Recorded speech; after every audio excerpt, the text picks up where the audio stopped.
December 15th, 1791. The first 10 amendments to the U.S. Constitution, the Bill of Rights, was ratified by the states. The great American experiment was underway. The notion that people would govern themselves was unprecedented. There were no models, no examples to choose from. For the first time, men enacted into law human rights, not just government-given rights. The authors deemed those rights so important, they made a provision to protect those rights so they could never be taken away. The Second Amendment.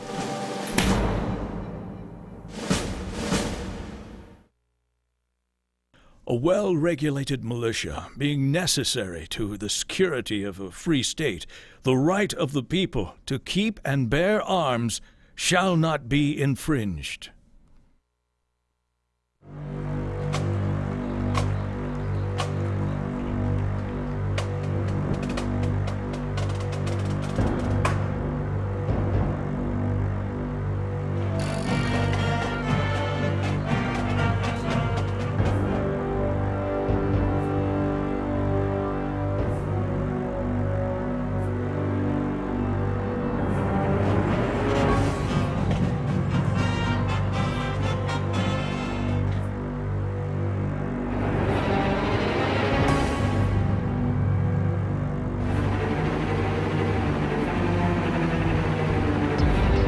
Time and time again, history replays itself. Unarmed civilizations fall prey to tyrannical leaders.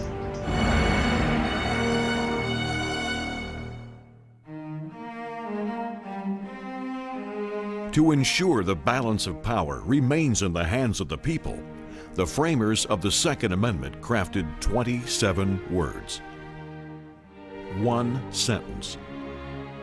To succinctly and definitively protect our freedoms from controlling political groups, oppressive religious organizations, or from an abusive government.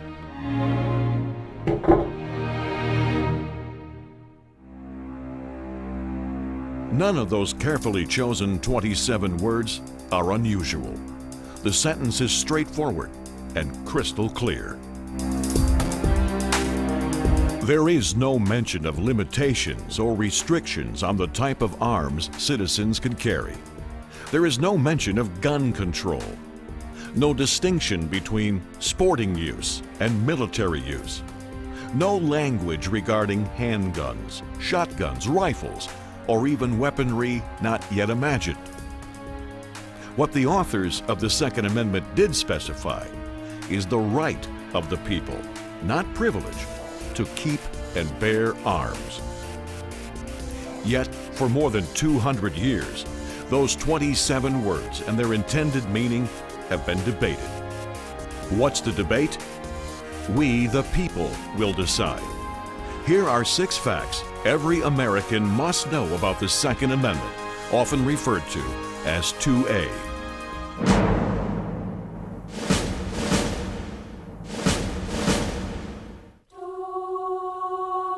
Fact number 1.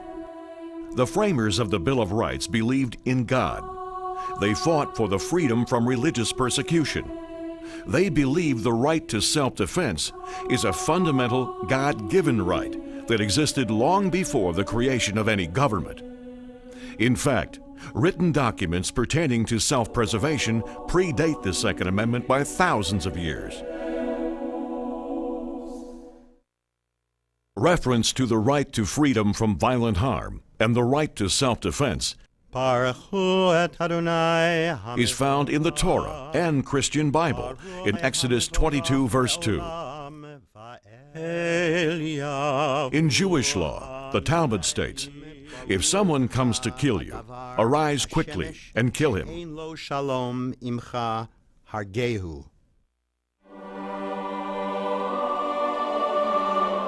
Roman Catholic doctrine has long asserted, someone who defends his life is not guilty of murder, even if he is forced to deal his aggressor a lethal blow. Protestant theologian Samuel Rutherford writes in his 1644 publication Lex Rex, "Because no king or civil power can take away nature's birthright of self-defense from any man or a community of men."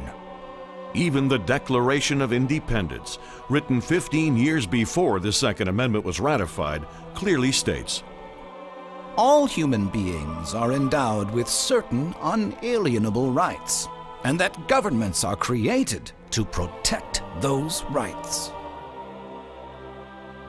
So, what exactly is an unalienable right? A right that cannot be transferred or taken away.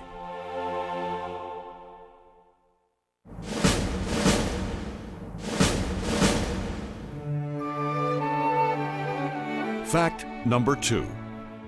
The right of the people to keep and bear arms shall not be infringed. The language of the Second Amendment prohibits the federal government from infringing on the rights of the people.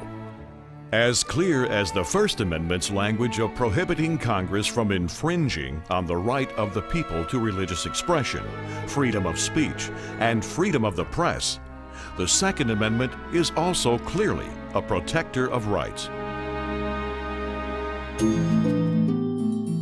Former Texas legislator Dr. Susanna Hupp knows infringement firsthand.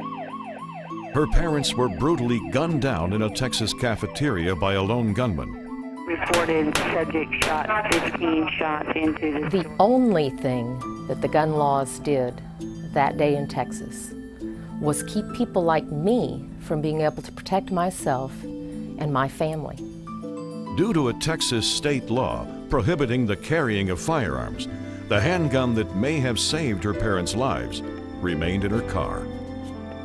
As odd as this may sound to you, I wasn't angry at the madman that did this, but I was mad as hell at my legislators because they had legislated me out of the right to protect myself and my family.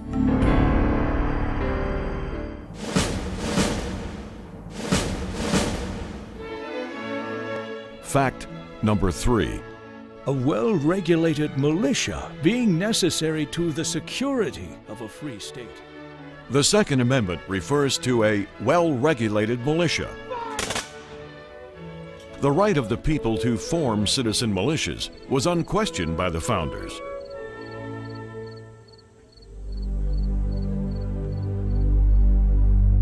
Alexander Hamilton, in the Federalist Papers number 28, expressed, When a government betrays the people by amassing too much power and becoming tyrannical, the people have no choice but to exercise their original right of self-defense, to fight the government. In the Federalist Papers number 46, James Madison, the father of the Bill of Rights, argues, The ultimate authority resides in the people, and that if the federal government got too powerful and overstepped its authority, then the people would develop plans of resistance and resort to arms. Some interpret today's National Guard as the well-regulated militia, but the founders opposed anything but a small national military. There are some people that think that that phrase in the Second Amendment has an entirely different meaning. The phrase well-regulated refers to a well-trained, prepared, and disciplined citizens' militia.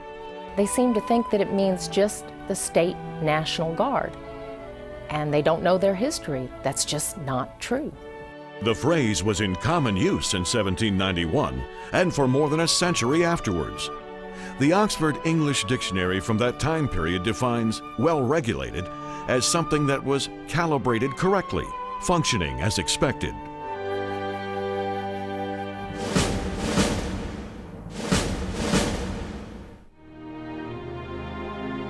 Fact number 4.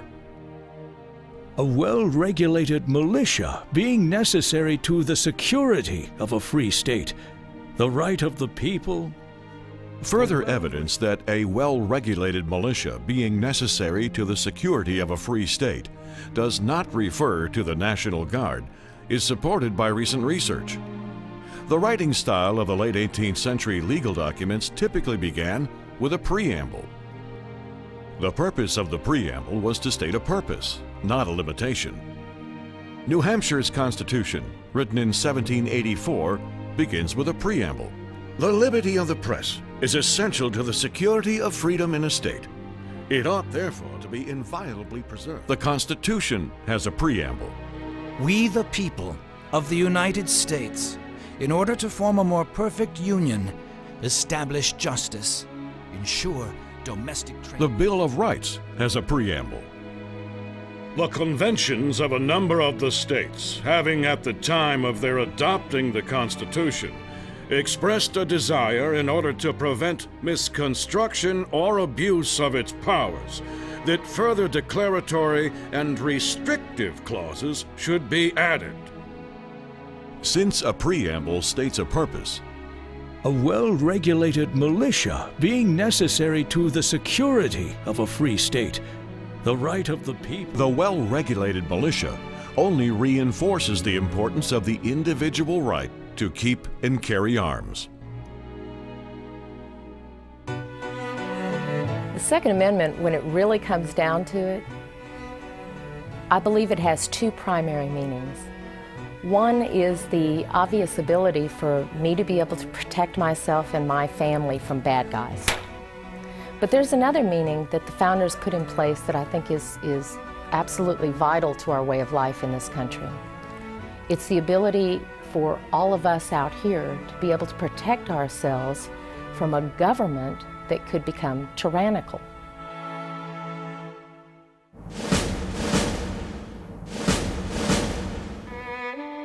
Fact number 5.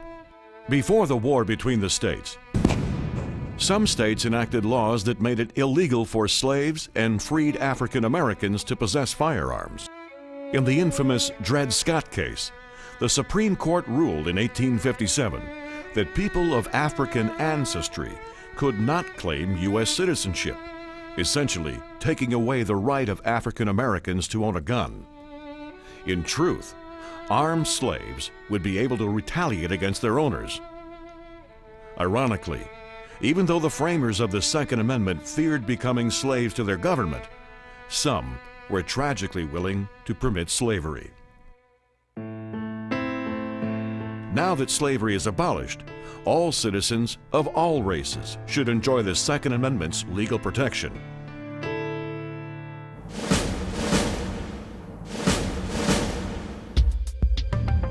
Fact number 6.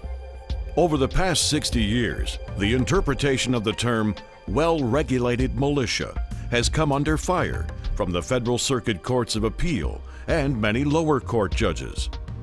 Those judges have wrongly ruled that the right to keep and bear arms doesn't apply to individuals, but have wrongly interpreted militia to mean the National Guard. But the words well-regulated militia had a far different meaning at the time the Second Amendment was written. In today's world, well-regulated is associated with intense government regulation. At the time the Second Amendment was drafted, the term didn't need to be defined. Colonial militias had been in existence for 150 years. With the exception of millers, ferrymen, and slaves, every adult male was required to join. It was your duty to report for service 4 to 6 times a year. You were required to have your own musket, bayonet, ammunition, and knapsack. If you were unable to supply your own firearm, the militia would provide you with one. Militias were well organized, well regulated, with the men reporting to an appointed captain.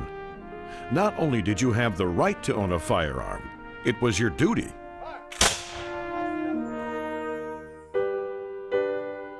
Although the Constitution gave Congress the power to raise and support a temporary army, the framers feared a standing army after the Revolutionary War.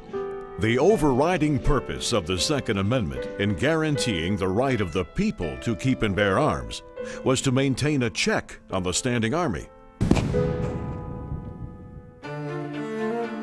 A well-regulated militia, being necessary to the security of a free state, meant ultimate power must be in the hands of the people. The Second Amendment is very specific about this. It is the right of the people, not the states, to keep and bear arms. Recently, the Supreme Court confirmed this view in the District of Columbia versus Heller, finding the right to keep and bear arms an individual right held by the people, not a collective right, as it's been interpreted previously. The court concluded, Americans have an individual right to possess a firearm unconnected with service in a militia, and to use that arm for traditionally lawful purposes, such as self-defense within the home. Without a doubt, the Supreme Court decision is a victory. Portions of the court document affirm the facts. The individual right to self-defense. Individual rights shall not be infringed. The correct interpretation of a well-regulated militia. But other portions of that same court document contradict the facts. Like most rights, the Second Amendment is not unlimited. It is not a right to keep and carry any weapon whatsoever, in any manner whatsoever, and for whatever purpose. Clearly, the controversy is not over. The decision speaks from both sides of the mouth and leaves the door wide open to misinterpretation. I think it opens it up for all kinds of regulations and registrations of guns that I think do not bode well for the future of the Second Amendment. Lower courts are likely to interpret the doublespeak and uphold prohibitions on carrying concealed weapons. Lower courts are likely to interpret the doublespeak and uphold laws imposing conditions and restrictions on the sale of firearms. Lower courts are likely to interpret the doublespeak and uphold bans on dangerous and unusual weapons, which could include any weapon the court wants it to be. The debate over the Second Amendment is far from over. Ultimately, we, the people, must decide what's more important, our unalienable rights or what the Supreme Court decides are our rights.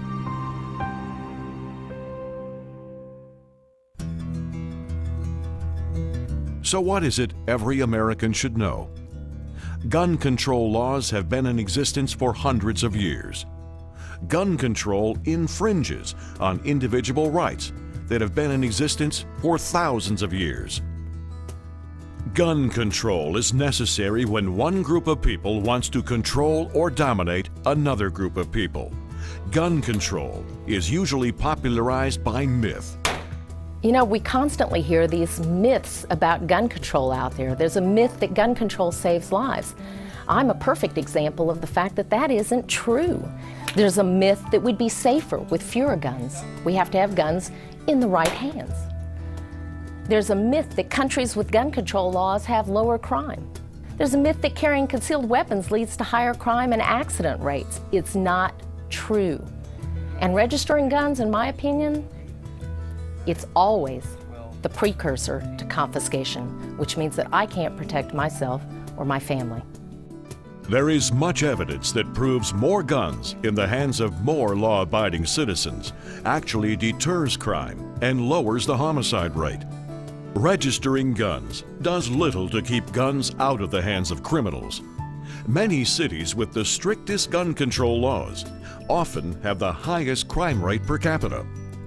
When criminals have guns and law-abiding citizens are disarmed, who are the gun control laws really protecting? It's about rights, and as long as you are exercising your right in a responsible manner, I don't think we should be placing regulations upon how you exercise that right.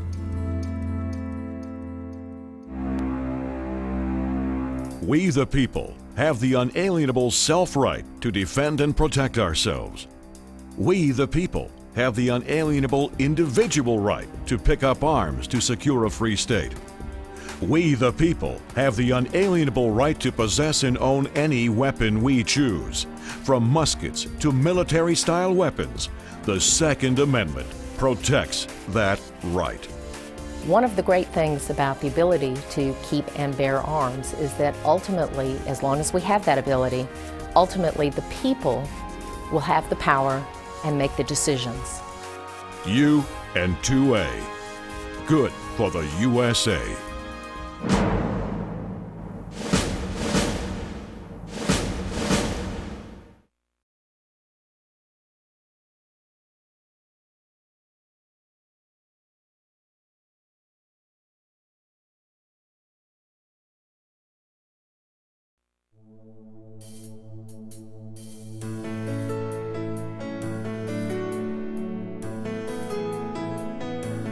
It's your right, your responsibility, defending life, defending liberty, from kings and tyrants, murderers and thieves. So spread the word till all have heard, one guarantee will keep us free. They put quill to parchment so we'd understand. Keep the power in the people's hands. A well-regulated militia being necessary to the security of a free state, the right of the people to keep and bear arms shall not be infringed.